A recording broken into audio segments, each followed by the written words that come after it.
आज एक cockroach party ने इन बच्चों का फायदा उठाया, कल कोई दूसरी पार्टी बनेगी, परसों कोई छिपकली पार्टी बनेगी, सर कोई मेढक पार्टी बनेगी, और हमेशा इन बच्चों का यूज होगा सर। नुकसान हमें होगा क्योंकि यही बच्चे कल इस देश के ब्रेन है सर, और दुनिया के अंदर वही देश पावरफुल होता है जिस देश का ब्रेन सबसे स्ट्रांग है सर। हमारे देश का ब्रेन रोड के ऊपर आएगा सर। ऐसे चंद लोग इन बच्चों का फायदा उठाकर रोडों के ऊपर लेकर आ रहे हैं सर। ये अभिजीत दीप के भाई हैं जो कि दिल्ली आने से पहले अमेरिका में बैठ करके जिन्होंने मेन स्ट्रीम मीडिया को एक भी इंटरव्यू नहीं दिया, उन्होंने मना भी कर दिया, ऐसा भी जानकारी मुझे कहीं से मिली थी। और जितने यूट्यूबर थे जो कि भारतीय जनता पार्टी के खिलाफ जो खबरें दिखाते हैं उनसे सारा इंटरव्यू दिया गया था। लेकिन अब ऐसी क्या बात होगी इंडिया में आने के बाद में, अब वो चाहता इंटरव्यू उन्हीं को दे रहे हैं मेन स्ट्रीम मीडिया को। तो ये मेन स्ट्रीम मीडिया के द्वारा दिखाया जाना भी एक डाउट पैदा करता है। इनके केस में उन्होंने देखा कि उन्होंने क्योंकि इनका स्ट्रेटेजी ये इस तरीके से परमिशन वहाँ आकर के लेकर पहले अप्लाई नहीं करेंगे। ये अभिजीत दीप ने पहले उनका स्टैंड यही था। आते इन्होंने अप्लाई किया, ऑनलाइन सारे अप्लाई किया जैसे मैं जान पा रहा हूँ, और पुलिस ने लेकिन जाकर के एयरपोर्ट पर ही परमिशन ग्रांट कर दी। इससे थोड़ा शंका जरूर पैदा होता है कि इसमें ऐसा तो नहीं कि सरकार भी इनके साथ किसी तरीके से उन्होंने समझौता कर लिया। आप सभी साथियों को क्रांतिकारी नमो बुधाई, जय भीम, जय भारत, जय संविधान। दोस्तों मैं रमन जरन और आप देख रहे हैं धातम पावर। साथियों आज तमाम ऐसी राजनीतिक पार्टियां हैं जो बाबा साहब डॉक्टर भीमराव अंबेडकर के नाम पर राजनीति करती हैं।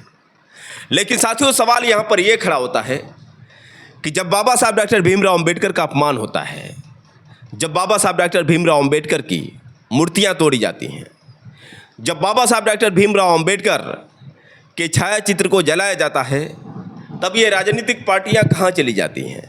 तब ये राजनीतिक पार्टियां क्यों नहीं बाबा साहब डॉक्टर भीमराव अंबेडकर के अपमान पर आवाज़ उठाती है? आखिर क्यों तब सिर्फ आज़ाद समाज पार्टी ही बाबा साहब डॉक्टर भीमराव अंबेडकर के सम्मान का ख्याल करती है? आखिर क्यों तब भीम आर्मी चीफ चंद्रशेखर आज़ाद ही बाबा साहब डॉक्टर भीमराव अंबेडकर के सम्मान को लेकर आवाज़ उठाते हैं? अभी साथियों हाल ही में जो लखनऊ में अस्थि कलश स्थल है, जहां पर सबिता अंबेडकर यानी बाबा साहब डॉक्टर भीमराव अंबेडकर की दूसरी पत्नी डॉक्टर सबिता अंबेडकर द्वारा स्थापित की गई अस्थि कलश स्थल है, उस स्थल को हटाने की जो बात आई थी उस पर भीम आर्मी चीफ चंद्रशेखर आज़ाद ने आवाज़ उठाई। इतना ही नहीं साथियों, सत्ता परिवर्तन यात्रा का जो प्रेस कॉन्फ्रेंस हुआ था, प्रेस कॉन्फ्रेंस के बाद सीधे वह उस स्थल पर पहुंचते हैं और बाबा साहब डॉक्टर भीमराव अंबेडकर को नमन करते हैं। यहाँ तक कि तथागत बुद्ध जो वहाँ पर उनकी भी मूर्ति लगाई गई है, तथागत बुद्ध का भी नमन करते हैं।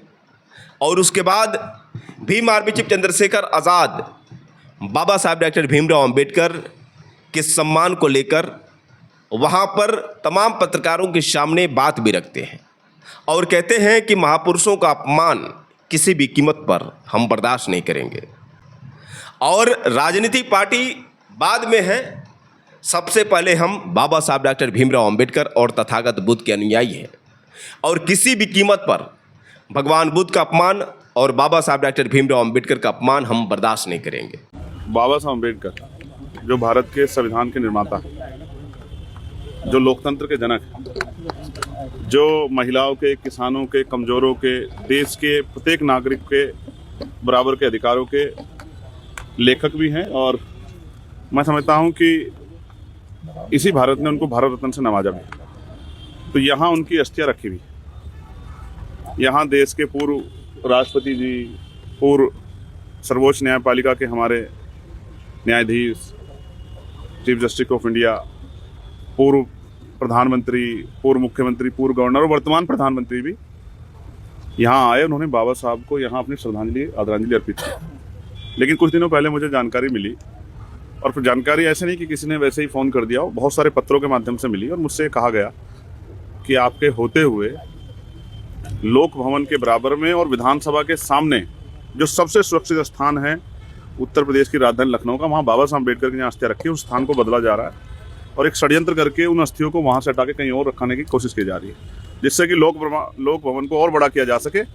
और इसके लिए वो करोड़ों यूपी और देश में रहने वाले करोड़ों बाबा साहब अम्बेडकर के, तथागत बुद्ध के, क्योंकि यहाँ बोधि वृक्ष भी है, यहाँ धम्मचक्र की स्थापना भी हुई है, उन सब की भावनाओं के साथ खिलवाड़ या उनको कुचलने का काम किया जा रहा है। तो मेरे मन में पीड़ा हुई। हालांकि हम लोग सत्ता परिवर्तन यात्रा की तैयारी कर रहे थे, मगर मुझे लगा कि इस समय वहाँ जाना जरूरी है और जाके देख के आना जरूरी है कि क्या हो रहा है। तो यहाँ आने के बाद मुझे एहसास हुआ कि पहले भी ये प्रयास हुए हैं। जब बोधि वृक्ष को जो है हटाने का प्रयास किया, उसका चबूतरा तोड़ा गया, तब अनिकेत जी और हमारे साथियों ने यहाँ एक बड़ा मजबूत प्रोटेस्ट करके उसको रुकवाया, और अब फिर पुनः प्रयास किया जा रहा है। शायद उनको लगता है कि अब ये इतना बड़ा प्रोटेस्ट नहीं कर पाएंगे या इसको रोक नहीं पाएंगे। मैं बस ये कहना चाहता हूँ कि ना हम प्रोटेस्ट करना चाहते, ना ही हम कोई और आंदोलन या उस तरह की जो है रूपरेखा में जाना चाहते, लेकिन सरकार ये गलतफहमी ना करे, रखे अपने मन में कि वो इसको हमसे छीन लेगी या इसका यहाँ पे परिवर्तन करने के नाम पे कहीं और उजाड़ देगी यहाँ से। तो ऐसा नहीं होगा, किसी कीमत पे हम लोग अम्बेडकरवादी लोग ऐसा नहीं होने देंगे। ये बात बताने के लिए यहाँ मैं उपस्थित हूँ, और मैं ये बात डंके की चोट पे कह रहा हूँ कि अगर हमारी भावनाओं का सम्मान नहीं हुआ, जैसे मुझसे कहा गया कि सरकार की वजह कि हमने एक स्मारक बनाया है तो वहाँ हम लोग इसको शिफ्ट करना चाहते हैं, तो जैसे अयोध्या में राम जी का मंदिर जो है अब तो उसका बड़ा शिलान्यास हो गया है, तो उत्तर प्रदेश में जितने धार्मिक स्थल हैं, क्या आप उनके धार्मिक स्थलों में जो ऐतिहासिक जो है आवश्यक वस्तुएं हैं, मूर्तियां हैं, सामग्रियां, क्या आप उनको वहाँ उस राम मंदिर में ट्रांसफर करके पूरे प्रदेश को इस तरह से कर सकते हैं क्या कि भाई कहीं और जाने की जरूरत, सब अयोध्या जाके जो है नतमस्तक हो जाओ? कई अलग अलग राज्यों में, जैसे बनारस है, जैसे प्रयागराज है, तो ये सब जगह एक जगह कर सकते हैं क्या आप? तो ये पुराना स्थापित है, हमारा प्यार, हमारी भावनाएं, हमारा समर्पण, हमारा विश्वास यहाँ से जुड़ा हुआ है। इसके साथ अगर सरकार छेड़खानी करेंगे तो हमें मजबूरी में दूसरे काम छोड़ के राजनीतिक आंदोलन को खड़ा करना पड़ेगा पूरे उत्तर प्रदेश। और जब अभी भी ये संविधान, ये सत्ता परिवर्तन यात्रा जब निकलेगी तो मैं घर घर जाके लोगों को बताऊंगा कि सरकार हमारे महापुरुषों के सम्मान से किस तरह खिलवाड़ कर रही है और हमारी भावनाओं को किस तरह कुचलने का काम कर रही है। मैं छोड़ूंगा नहीं सरकार को इतनी आसानी से कि सरकार ये सोच बैठे कि वो कुछ भी करेंगे और हम लोग चुपचाप बैठे देखते रहेंगे, ऐसा नहीं। मैं गली गली, मैं और हमारे साथी सत्ता परिवर्तन यात्रा के लिए घर घर जाके बताएंगे कि सरकार किस तरह के प्रयास कर रही है, और सरकार की एक ईंट छू के देखे। मैं आज यहाँ संकल्प पर कहता हूँ कि सरकार को फिर इसका खामियाजा भुगतना पड़ेगा। हम इतना बड़ा मजबूत आंदोलन करेंगे, संवैधानिक आंदोलन। 2 अप्रैल याद है आप लोगों को?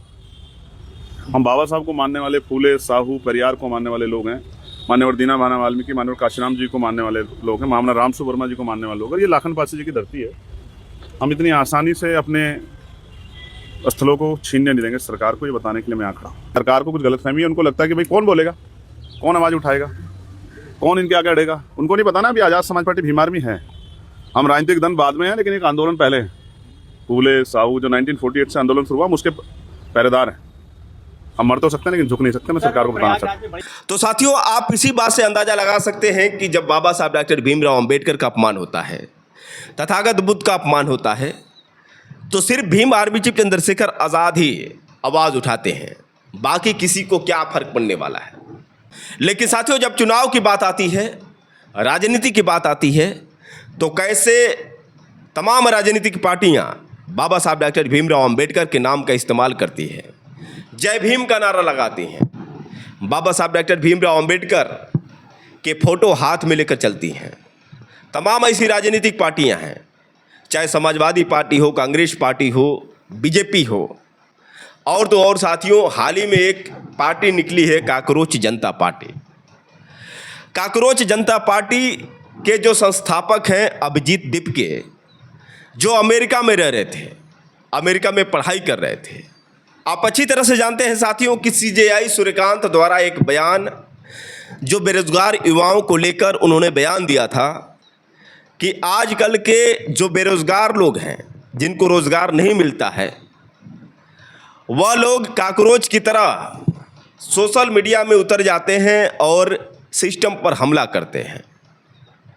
और यही जो काकरोच शब्द था, इसका इस्तेमाल बढ़िया तरीके से अभिजीत दीपके ने किया। अमेरिका में रहकर पढ़ाई कर रहे अभिजीत दीपके सोशल मीडिया पर एक पार्टी बनाते हैं, काकरोच जनता पार्टी, और तमाम युवा काकरोच जनता पार्टी को ज्वाइन करते हैं, और पलक झपकते ही लगभग 20 से लेकर 22 मिलियन तक काकरोच जनता पार्टी के फॉलोअर हो जाते हैं। चारों तरफ काकरोच जनता पार्टी का शोरगुल हो जाता है। लेकिन साथियों, बीच में कुछ ऐसी भी बातें देखने को मिली कि काकरोच जनता पार्टी के संस्थापक अभिजीत दीपके को जान से मारने की धमकी दी गई, उनके एक्स अकाउंट को सस्पेंड कर दिया गया, यहाँ तक कि उनके माता पिता को डर लगने लगा कि कहीं सच में हमारे बेटे की जान कोई न ले ले। और इसलिए अभिजीत दीपके के माता पिता अब ये कहने लगे कि हमें कोई मतलब नहीं है राजनीति से, हम नहीं चाहते हैं कि हमारा बेटा राजनीति में आए, हम चाहते हैं कि वह पढ़ाई पर ध्यान दे। लेकिन अभिजीत दीपके जो अमेरिका से इंडिया आते हैं, आपको बता दें कि अभिजीत दीपके जैसे ही इंडिया एयरपोर्ट पर उतरते हैं उससे पहले ही तमाम सिक्योरिटी मौजूद होती है उनकी सुरक्षा को लेकर। जैसे ही एयरपोर्ट से बाहर निकलते हैं अभिजीत दीपके हाथ में बाबा साहब डॉक्टर भीमराव अंबेडकर के लिखे गए संविधान को लेकर निकलते हैं।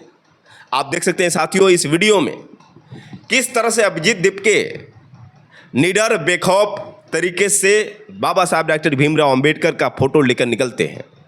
कुल मिलाकर ये कह सकते हैं कि बाबा साहब डॉक्टर भीमराव अंबेडकर के बलबूते राजनीति चमकाने का प्रयास यहाँ पर किया जाता है। जंतर मंतर में प्रोटेस्ट करते हैं, वहाँ पर जय भीम के नारे लगते हैं, वहाँ पर तमाम दलित समाज के लोग भी इकट्ठा होते हैं, उस आंदोलन में शामिल होते हैं। चूँकि बाबा साहब डॉक्टर भीमराव अंबेडकर की जब बात आ जाए, कोई भी जब जय भीम का नारा लगाए, कोई भी जब बाबा साहब डॉक्टर भीमराव अंबेडकर के लिखे गए संविधान को हाथ में लेकर नारा जय भीम का लगाए, तो ऐसा हो नहीं सकता है कि वहाँ पर बाबा साहब डॉक्टर भीमराव अंबेडकर के चाहने वाले लोग न पहुँचे। कुल मिलाकर साथियों दलित समाज शुरू से ही अन्याय के विरुद्ध आवाज़ उठाने में माहिर रहा है। जब आंदोलन की बात आती है तो तमाम दलित समाज के लोग आंदोलन कैसे करते हैं ये आपको अच्छी तरह से पता है, और इसी चीज़ का फायदा राजनीतिक पार्टी के लोग उठाते हैं। सोचिए साथियों, काकरोच मतलब तिलचट्टा जनता पार्टी, एक तरफ देखा जाए तो भारतीय जनता पार्टी और उसी का रूप तिलचट्टा जनता पार्टी। ये कह सकते हैं साथियों कि कहीं न कहीं ये एक बहुत बड़ी साजिश है और युवाओं को गुमराह करने का एक बहुत बड़ा प्लेटफार्म है। आज तमाम युवा जो है अभिजीत दीपके के साथ आंदोलन कर रहे हैं। देश भर में आंदोलन की बात की जा रही है। देश भर के युवाओं को जेन जी कहा जा रहा है, नेपाल के जेन जी युवाओं से तुलना की जा रही है। और काकरोच जनता पार्टी के संस्थापक अभिजीत दीपके जो केवल कुछ महीने हुए, यहाँ तक कि आप ये कह सकते हैं कि एक ही महीने हुए, एक महीने के अंदर ये जो पार्टी बनाई गई है काकरोच जनता पार्टी, और इतनी तेज़ी से ये विकास पर आ गई, सोचने वाली बात है। हालांकि साथियों आज़ाद समाज पार्टी की यदि बात करें तो आज़ाद समाज पार्टी आज से नहीं लगभग कई सालों से चर्चा में है, और यहाँ तक कि भीम आर्मी चीफ चंद्रशेखर आज़ाद वर्तमान नगीना के सांसद भी हैं। लेकिन जब चंद्रशेखर आज़ाद पीड़ित परिवार से मिलने के लिए निकलते हैं तो कैसे हज़ारों की संख्या में पुलिस फोर्स द्वारा उनको रोका जाता है, कैसे पीड़ित परिवार से मिलने के लिए मना कर दिया जाता है। हाल ही में साथियों बहुत सारी ऐसी घटनाएं हैं, चाहे कपसार का मामला हो या फिर सोनू कश्यप का मामला हो, तमाम ऐसे मामले हैं जहां पर भीम आर्मी चीफ चंद्रशेखर आज़ाद को रोका गया हो। इलाहाबाद में आपने देखा साथियों कि किस तरह से पाल समाज की बेटी से जब मिलने के लिए भीम आर्मी चीफ चंद्रशेखर आज़ाद निकले थे तो हज़ारों की संख्या में पुलिस फोर्स द्वारा उनको रोका गया। किस तरह से तमाम भीम आर्मी के कर्ताओं को पीटा गया, झूठे मुकदमे लगाकर उनको जेल में डाला गया। तमाम ऐसे मामले हैं साथियों। हाल ही में भीम आर्मी चीफ चंद्रशेखर आज़ाद द्वारा सत्ता परिवर्तन यात्रा निकाली गई। सत्ता परिवर्तन यात्रा से पहले पुलिस द्वारा हाउस अरेस्ट किया जाता है भीम आर्मी चीफ चंद्रशेखर आज़ाद को। उसके बाद जब 4 जून 2026 को सत्ता परिवर्तन यात्रा निकाली जाती है बिजनौर से, तो साथियों आप देखते हैं कि लाखों का जनसैलाब चंद्रशेखर आज़ाद के पीछे चल पड़ता है। 3 दिन तक सत्ता परिवर्तन यात्रा निकाली जाती है। 4 जून को बिजनौर में, 5 को मेरठ में और 6 को शामली में लाखों का जनसैलाब चंद्रशेखर आज़ाद के पीछे निकलता है। लेकिन बहुत कम ऐसे चैनल रहे होंगे जिन चैनलों ने चंद्रशेखर आज़ाद की सत्ता परिवर्तन यात्रा को दिखाया होगा। तमाम गोदी मीडिया जो है काकरोच जनता पार्टी के पीछे पड़ी थी। कांग्रेस जनता पार्टी को चमकाने में लगी हुई थी, लेकिन जो मुद्दे की बात करते हों, जो जनता के अधिकारों की बात करते हों, जो युवाओं के रोजगार की बात करते हों, जो शिक्षा की बात करते हों, जो अन्याय के विरुद्ध आवाज़ उठाते हों, उनकी खबर बिल्कुल विलुप्त करने की कोशिश की गई।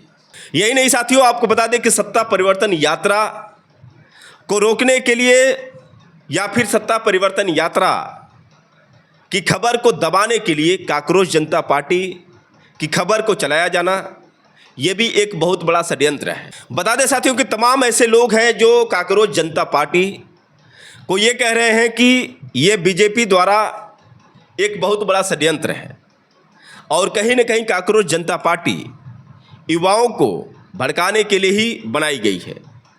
किस तरह से युवाओं को गुमराह करना है ये बीजेपी अच्छी तरह से जानती है। बता दें साथियों कि एक जज जो सुप्रीम कोर्ट के संजीव कुमार हैं, उन्होंने स्पष्ट रूप से कहा है कि कैसे कांग्रेस जनता पार्टी युवाओं को गुमराह कर रही है, कैसे ये बीजेपी के रास्ते पर ही चल रही है। आखिर संजीव कुमार ने क्या कहा है, पहले आप उनका यह बयान सुनिए, उसके बाद हम सीधे आपसे बात कर रहे हैं।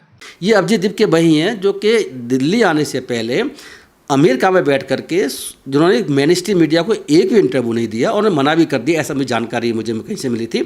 और जितने यूट्यूबर थे जो कि भारतीय जनता पार्टी के खिलाफ जो खबरें दिखाते हैं, उनसे सारा इंटरव्यू दिया गया था। लेकिन अब ऐसी क्या बात होगी इंडिया में आने के बाद में, अब वो चाहता इंटरव्यू उन्हीं को दे रहे हैं मेन स्ट्रीम मीडिया को। तो ये मेन स्ट्रीम मीडिया के द्वारा दिखाया जाना भी एक डाउट पैदा करता है। इनके केस में उन्होंने ये देखा कि उन्होंने क्योंकि इनका स्ट्रेटजी ये इस तरीके से परमिशन वहाँ आकर के लेके पहले अप्लाई नहीं करेंगे। ये अभिजीत दीपके ने पहले इनका स्टैंड यही था। आते इन्होंने अप्लाई किया, ऑनलाइन सारे अप्लाई किया जैसे मैं जान पा रहा हूँ, और पुलिस ने लेकिन जा करके एयरपोर्ट पर ही परमिशन ग्रांट कर दी। इससे थोड़ा शंका जरूर पैदा होता है कि इसमें ऐसा तो नहीं कि सरकार भी इनके साथ किसी तरीके से दोनों ने समझौता कर लिया हो, ऐसा संभव है। मैं इसी बात लेके आ रहा हूँ कि वहाँ पर और आगे बढ़ते हैं तो उसके बाद परमिशन मिल गई। ऐसी चर्चा भी है कि उनको जो सिक्योरिटी में लाया गया है, VIP गेट से लेके आ जाया गया। तो इतनी बड़ी हस्ती नहीं थी, इतना बड़ा कोई बहुत बड़े पॉलिटिशियंस नहीं थे जिसकी वजह से इतने जो उनको जो है फैसले देने की सरकार को आवश्यकता थी। ऐसा नहीं, ऐसा भी हो सकता है। मैं दोनों पहलू हैं इसके, लेकिन देखो ऐसा आएगा अंदर जी, हमको दोनों पहलू सोच के समझ चलने होंगे। अगर हम एक ही पहलू को सोचेंगे और उनके बारे में जो नेगेटिव चीज़ें आ रही है नहीं सोचेंगे तो हम धोखे में रहेंगे। ऐसा धोखा अन्ना के आंदोलन के समय इस देश के लोगों को, करोड़ों को मिल चुका है। तो मैं इसलिए बात कह रहा हूँ कि हम आंख बंद करके अगर किसी को सही मान के चलेंगे तो वो सही विश्लेषण नहीं हो पाएगा। कुछ चीज़ें जो लोगों को लग रही हैं कि ये कुछ इस पर ट्रीटमेंट सरकार ने इनको दिया है, उस पर विचार करने की ज़रूरत है ना। हम उसको विचार ना करके और इनके बारे में अच्छी बात कहते हैं तो वो हमारे लिए सही विशेष नहीं माना जाएगा। तो मैं आगे और बता दूं कि इसके अलावा चलो परमिशन मिल गई, कोई बात नहीं, आप ठीक कह, हो सकता है कि सरकार ने देखा हो कि कोई फर्क नहीं पड़ने वाला या कोई व्यवहार ना हो तो सिर्फ परमिशन दे दी गई हो, मानता हूँ इस बात को, ऐसा भी हो सकता है, ऐसा सरकार करती भी रही है। लेकिन जब वहाँ पर आ गए, आने के बाद में जो नारे लगे हैं, मुझे नारों पर बहुत ही सख्त आपत्ति है। नारों पे मैंने वहाँ भारत माता की जय के नारे अभिजीत दीपके के द्वारा लगाते हुए देखे गए, वो बहुत बड़े पैमाने पर लगाए, बहुत कई बार लगाए गए हैं। वंदे मातरम, माता की जय, वंदे मातरम नारों से क्या दिक्कत है? देखिए ऐसा है, भारत माता की जय के नारे और वंदे मातरम के नारे जो लगाते हैं वो लगाते हैं। मुझे लगता है कि आज के समय में भारतीय जनता पार्टी, RSS के लोग भारत को माता मानना, माता के रूप में भगवान मानना, देवी मानना, इस पर जो है लोगों को आपत्ति हो सकती है। धर्मनिरपेक्ष देश है हमारा, धर्मनिरपेक्ष देश में हर चीज़ को भगवान से जोड़ने की ज़रूरत नहीं है। तो सरकारों को कम से कम ज़रूरत नहीं है, या जो लोग इस तरह के आंदोलन कर रहे हैं वो अपने आपको एक तरह धर्मनिरपेक्ष कंसेप्ट को लेकर चलें, भारतीय जनता पार्टी के आइडियोलॉजी के हिसाब से ना चलें। भारत माता के जय के नारे मैंने अन्ना के आंदोलन में लगते देखे, वंदे मातरम के नारे भी मैंने अन्ना के आंदोलन में लगते देखे, और इसी तरीके से जो है इंकलाब जिंदाबाद के नारे भी लगते देखे। इंकलाब जिंदाबाद से मुझे कोई आपत्ति नहीं है, लेकिन वंदे मातरम तो आप देख ही रहे हैं कि सरकार ने नियम चेंज कर दिया, अब उसे अपराध बनाने जा रही है, जल्दी से लोगों की जेल जाना शुरू हो जाएगा।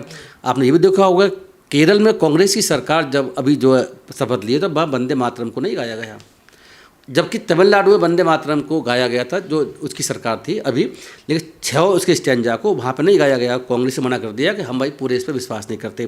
तो देखो ये विवाद का विषय है, मुसलमान वंदे मातरम को नहीं गाते हैं। आप ये भी देखिए कि मैं बता दूँ कि वंदे भारत क्यों नाम रखा है वंदे भारत ट्रेन का, इसी रखा गया है कि मुस्लिम और बाकी जो लोग हैं जो कि वंदे मातरम वो अपने उनको बंदी करना नहीं चाहते हैं अभी ज़मीन को, वो भगवान के रूप में या देवी के रूप में देखना नहीं चाहते हैं। उनको अपनी फ्रीडम है संविधान के अकॉर्डिंग, तो उनको फ्रीडम रहे। ज़बरदस्ती वो बंदे नाम को, बंदे का जिक्र करें, वंदे भारत नाम इसी रखा गया है। जी राम जी मनरेगा को कर दिया गया। आप आयुष की जगह देखो वो श्री आयुष कुछ कैसे किया गया है, मंदिर आरोग्य मंदिर नाम दे दिया गया। नाम से बड़ा मतलब है ना, ऐसा नहीं, नाम से बड़ा मतलब है। तो मुसलमानों की भी भावनाओं का कदर करने की आवश्यकता है, हिंदुओं की भावनाओं की आवश्यकता नहीं। मुझे लगता है कि भारतीय जनता पार्टी और बाकी कांग्रेस और बाकी सरकार है, मुझे डाउट है कि इतनी भीड़ में इकट्ठी अपने बलूते अपने उनको छोड़ करके कि उनको कार्यकर्ताओं से इकट्ठे कर ली, मुझे इसका भी डाउट है। तो अपने कन्वेंशन लोग आए थे ना यहाँ पर, तो मैंने देखा था कि कोई अलग अलग शहरों से आए हुए जैसे बता रहे थे। मैंने आपके चैनल में कुछ बातें देखी तो वहाँ भी मुझे नज़र आया कि अलग अलग शहरों से भी लोग वहाँ पर आए हुए हैं, अपने पैसे खर्च करके भी आए हुए हैं। तो वो एक अलग बात है, भीड़ में ज़्यादा मचा। लेकिन इनकी जो मैं बता दूँ कि वहाँ पर जो इनको स्पीच देनी थी, जो वहाँ पर अपना आगे का फ्यूचर में ये क्या करना चाहते हैं, उसके मामले में ये पूरी तरीके से मैं कह सकता हूँ फ्लॉप साबित हुआ है। मुझे इसमें कहने में कोई झिझक नहीं है। तो मैं इस बात इसीलिए कह रहा हूँ कि वहाँ पर उनको बताना चाहिए था कि हम और ये क्या करना चाहते हो, कैसे करेंगे। सरकार से आग्रह कभी नहीं होता। मैं इसीलिए कह रहा हूँ कि सरकार से जो है, ये तो आग्रह वाली बात आप समझें क्या बात है। कांग्रेस की जब स्थापना हुई थी 1885 में, तो सबसे पहले जो कांग्रेस के लीडर थे वो आग्रह करते थे, लेटरबाजी करते थे। लेकिन उसके बाद में क्या हुआ, महात्मा गांधी आए तो बाकी और लोग उन्होंने धरना प्रदर्शन शुरू किया, उन्हें प्रोटेस्ट करना शुरू किया अहिंसा के रास्ते पर चलते हुए। वो एक शिफ्ट था कांग्रेस का। तो हमारे अब इन लोगों के द्वारा, और सोनम वांगचुक की कहानी भी डिफरेंट है, आग्रह करना, मोदी जी की तारीफ भी हो रही है किसी तरीके से। मैं तो आगे ये भी दिख रहा हूँ, कुछ चैनल पर ये भी चल रहा है कि उन्होंने कहा है कि हमें मोदी जी से कोई आपत्ति नहीं है, हमें धर्मेंद्र प्रधान से आपत्ति है। तो देखो धर्मेंद्र प्रधान क्या है, धर्मेंद्र प्रधान का अगर इस्तीफा मांग भी लेंगे, इस्तीफा दे भी देंगे धर्मेंद्र प्रधान, उससे कोई फर्क नहीं पड़ने वाला। मैं आपको बता रहा हूँ, पहले कई बार कह चुका हूँ कि धर्मेंद्र प्रधान कुछ भी नहीं है। शिक्षा मंत्री आज के समय धर्मेंद्र प्रधान नहीं है, शिक्षा मंत्री है नरेंद्र मोदी जी। हर मंत्रालय मोदी जी के अंडर में है, हर मंत्रालय के हर मंत्री और वहाँ का सेक्रेटरी जो भी होते हैं वो प्राइम मिनिस्टर ऑफिस से, मोदी जी से, अमित शाह से ही सलाह मशवरा करके काम किया करते हैं। अपने बलबूते वो कुछ भी नहीं करते भाई। प्राइम मिनिस्टर ऑफिस में मुझे जानकारी है कि जो ऑफिसर्स बैठते हैं, बाकी जो उनकी और टीम है, वही पूरा देश में क्या डिसीजन लेना है, क्या पॉलिसी बनानी है, वही तय करती है। धर्मेंद्र प्रधान और बाकी मिनिस्टर जितने वो कुछ भी तय नहीं करते, ये तो सबको पता है। तो धर्मेंद्र प्रधान जी अगर इस्तीफा दे भी देंगे या नहीं भी देंगे तो बिल्कुल भी फर्क पड़ने वाला नहीं है। शिक्षा में जो भी चल रहा है, घोटाले आउट हो रहे हैं, पेपर लीक हो रहे हैं, या जो भी गड़बड़ी चल रही हैं, उस पर कुछ भी फर्क पड़ने वाला नहीं है, ऐसा मैं कह सकता हूँ। तो इनकी ये डिमांड जो है, मैं इस डिमांड को मैं कोई बचकानी डिमांड मांगता हूँ, क्योंकि जब धर्मेंद्र प्रधान जब शिक्षा के मामले में डिसीजन ले ही नहीं रहे, डिसीजन RSS और मोदी जी और PMO ऑफिस ले रहा है, तो इनकी इस्तीफा मांगने का तो बचकानी हरकत मानता हूँ। रणनीति में कमी आपको नजर मेरे हिसाब से बहुत बड़ी कमी है, अभी बचकानी सी स्थिति मुझे लगती है। और देखो सिंपल सी बात मैं आपको बता दूँ कि एजुकेशन एक फील्ड है, एजुकेशन एक फील्ड है, उसमें सुधार की बात है, वो एक अलग बात है। बाकी जो और बहुत सी चीज़ों की समस्या चल रही है उसके बारे में इनको बताने की आवश्यकता थी। जो देश में विवाद चल रहा है, हिंदू मुस्लिम का विवाद तो अपनी जगह है ही है, उसके अलावा और जो है गरीबी है, महंगाई है, बेरोजगारी है और बहुत सी चीज़ें हैं। और जो इंटरनेशनल लेवल पर हमारी नाक कट रही है, इंटरनेशनल भाई नाक कट रही है। मोदी जी ने जो जिस तरीके से ट्रंप के साथ में समझौता कर लिए, अपने देश में जो ऐसा लगता है कि ट्रंप ही चला रहे हैं, तो ये सब चीज़ों के बारे में इन्होंने कुछ भी नहीं कहा। मोदी जी के खिलाफ एक वर्ड नहीं कहा। मोदी जी ही तो मेन इसमें करता रहता है। ये धर्मेंद्र प्रधान क्या होता, तो मैं इसको तो कमी मानता हूँ। जैसे बता दूँ कि मुझे 3 बातों का शंका है और मैं भीड़ को ज़्यादा इंपॉर्टेंस नहीं देता, भीड़ जितनी आगे पर्याप्त है। एक तो बात ये, इनको जो वहाँ पर जो उनकी जो आवभगत हुई है पुलिस के द्वारा, वो हो सकता है पुलिस ने कुछ और विचार से किया, वो भी संभव है। लेकिन दूसरी बात भी संभव है कि पुलिस के साथ इनकी कोई आपस में कोई समझौता हुआ अंदरूनी। दूसरी क्या हो सकती है कि जो भारत माता की जय वंदे मातरम नारे लगाए, मुझे इसमें घोर आपत्ति है 2 नारों पर। तीसरी बात एक और बता दूं कि जो ये सोनम वांगचुक की जो कहानी है, जो इनके साथ बड़े एक चेहरा था, वो चेहरा भी आज के समय विवादास्पद है। उन्होंने जब जेल चले गए, जब उनको निरुद्ध कर दिया, उसके बाद छूट के आए हैं, तो आप ये देखिए छूटे कैसे हैं। वो भी समय से पहले बीजेपी ने छोड़ दिया, तो इसके पीछे दोनों के बीच में क्या समझौता हुआ है वो भी ध्यान देने की बात है। और उसके बाद में वो सोनम वांगचुक जिन बातों को लिए आंदोलन कर रहे थे लद्दाख में, वो आंदोलन करना बंद कर दिया है। मोदी के खिलाफ कुछ बोलते नहीं हैं, यहाँ भी आग्रह जैसी बात का जिक्र कर रहे थे, तो ये डाउट पैदा करता है। आगे एक बात बता दूं कि उसके बाद में जो इनकी जो मेन स्ट्रीम मीडिया है, मेनस्ट्रीम मीडिया ने जो उनको जितना दिखाना शुरू किया बाद में, ये डाउट पैदा करता है कि मेनस्ट्रीम मीडिया उनको इतना कवरेज क्यों दे रहा है। देखो सोशल मीडिया तो दे सकता है, वो दे भी रहा है, हमें उस पर कोई दिक्कत नहीं है। विदेशी मीडिया भी दे सकता है, वो दे भी रहा है। लेकिन जो मेनस्ट्रीम मीडिया है जो कि विपक्ष को बिल्कुल दिखाता ही नहीं है, इनको इतने बड़े पैमाने पर बाद में शाम तक दिखाना शुरू किया है। अब तो आप देखिए, मैं डेली देख रहा हूँ कोई जितने स्टेटमेंट के आ रहे हैं वो मेनस्ट्रीम मीडिया के माध्यम से आ रहे हैं। और ऐसा क्या चेंज हुआ कि इन्होंने मेनस्ट्रीम मीडिया को अपना इंटरव्यू देना शुरू कर दिया। ये अभिजीत दीप के वही हैं जो कि दिल्ली आने से पहले अमेरिका में बैठ करके जिन्होंने मेनस्ट्रीम मीडिया को एक भी इंटरव्यू नहीं दिया। तो दोस्तों आपने सुना किस तरह से सुप्रीम कोर्ट के जज संजीव कुमार ने स्पष्ट रूप से बोल दिया कि जो काकरोच जनता पार्टी के संस्थापक अभिजीत दीपके हैं, जिस तरह से नारा लगवाए भारत माता की जय, वंदे मातरम, ये जो नारे हैं कहीं ना कहीं आरएसएस बीजेपी के हैं। वही साथियों आपको बता दें कि लकी बिट्स जिन्होंने सीधे तौर पर युवाओं को सुझाव दिया है और उन्होंने कहा है कि काकरोच जनता पार्टी की तरह बहुत सारी ऐसी पार्टियां आ सकती हैं, छिपकली पार्टी, मेढक पार्टी, तो क्या आप ऐसी पार्टियों के बहकावे में आ जाएंगे? आखिर लकी बिट्स ने क्या कहा है, पहले आप उनकी बात सुनिए, उसके बाद हम सीधे आपसे बात कर रहे हैं। भारत सरकार से एक रिक्वेस्ट करता हूँ, विनती करता हूँ कि सर ऐसे हालात क्यों पैदा हुए कि विदेश में बैठकर कुछ लोग इस देश में प्रोपेगेंडा करते हैं। मैं आपसे एक चीज और कहना चाह रहा हूँ देश की सरकार से कि ये जो कॉकरोच पार्टी के लीडर्स को अगर हम छोड़ दें 10-12 को, जितने भी बच्चे थे ना सर, उन बच्चों की मांग गलत नहीं थी, बच्चे बिल्कुल अपनी जगह सही हैं सर। मैं उन बच्चों की क्या गलती बोलूँगा, किस चीज़ के लिए आए हैं सर? वो बच्चे नहीं बोल रहे कि उन्हें देश में कोई पोजीशन चाहिए, उन्हें देश में नेता बनाओ। वो सिर्फ इतना कह रहे हैं कि भाई वो पूरे साल भर मेहनत करते हैं सर, उनके माँ बाप मेहनत करते हैं और बच्चों का एग्जाम कैंसिल हो जाता है, तो वो बच्चे गलत नहीं है सर। लेकिन मैं ये मानता हूँ कि जो उन बच्चों का यूज कर रहे हैं अपने राजनीतिक फायदे के लिए, वो गलत है। मैं हमेशा उनके अगेंस्ट हूँ, लेकिन इन बच्चों के अगेंस्ट नहीं सर। और मैं ऐसा कह रहा हूँ सर, कब तक ऐसे हालात होंगे कि देश का युवा अपना स्कूल छोड़कर, अपना घर परिवार छोड़कर जंतर मंतर में बैठे हुए थे सर। ये बच्चे, मैं आपसे फिर कह रहा हूँ, ये अपनी जगह बिल्कुल भी गलत नहीं है। उन 10 लीडरों को छोड़कर उन लीडरों के पीछे कौन है ये हमें पता है। लेकिन मैं ये नहीं कह सकता कि जितने बच्चे वहां पर आए थे वो गलत हैं। वो बिल्कुल सही है, उनकी मांगे बिल्कुल सही है सर। तो मैं प्रेजेंट गवर्नमेंट से ये कह रहा हूँ सर, आपकी सरकार में कोई भी नेता जो अपराधी है उसे सजा मिलनी चाहिए सर। अगर कोई भी ऑफिसर भ्रष्टाचार करता है तो उसे सजा मिलनी चाहिए सर। और नहीं तो ऐसा नहीं है सर, आज ये कॉकरोच पार्टी ने इन बच्चों का फायदा उठाया, कल कोई दूसरी पार्टी बनेगी, परसों कोई छिपकली पार्टी बनेगी सर, कोई मेढक पार्टी बनेगी। पर हमेशा इन बच्चों का यूज होगा सर, नुकसान हमें होगा, क्योंकि यही बच्चे कल इस देश के ब्रेन है सर। और दुनिया के अंदर वही देश पावरफुल होता है जिस देश का ब्रेन सबसे स्ट्रांग है सर। हमारा देश का ब्रेन रोड के ऊपर आएगा सर। ऐसे चंद लोग इन बच्चों का फायदा उठाकर रोडों के ऊपर लेकर आ रहे हैं सर। तो मैं देश की सरकार से दोबारा विनती करना चाहता हूं। और बहुत सारे लोग क्या बोलते हैं सर, लोग कहते हैं कि मैं बीजेपी के लिए काम करता हूं, तो मैं कांग्रेस के बड़े से बड़े लीडर से ये कहता हूं, सर आप एक प्रूफ ला दो। आप ये ला दो कि लक्की बिष्ट ने कभी जीवन के अंदर 1 रुपीज प्रेजेंट गवर्नमेंट से लिया है, या 1 रुपीज का काम मैंने प्रेजेंट गवर्नमेंट से निकलवाया है।